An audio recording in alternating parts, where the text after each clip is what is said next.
Lesson 3. Acids, bases, salts, and periodic trends. The pH scale helps us describe solutions.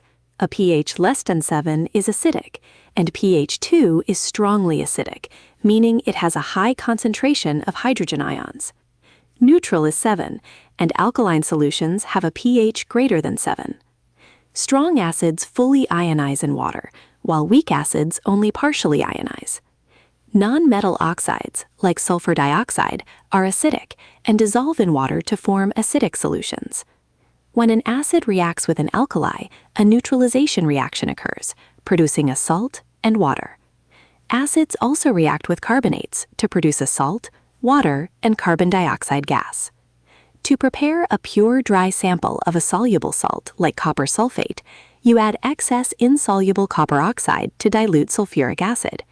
You filter off the unreacted oxide, then evaporate the filtrate to the crystallization point before cooling and drying the crystals. For insoluble salts, use precipitation. Mixing solutions of barium chloride and sodium sulfate will precipitate insoluble barium sulfate. Remember solubility rules. Most chlorides are soluble, except silver and lead chlorides, while all nitrates, group 1 salts, and ammonium salts are soluble. In the periodic table, group 1 alkali metals become more reactive as you go down the group. The atomic radius increases, so the outer electron is more easily lost, increasing reactivity with water. Conversely, group 7 reactivity decreases down the group because atoms get larger and gain electrons less easily. At room temperature, chlorine is a green-yellow gas, bromine a red-brown liquid, and iodine a dark gray solid.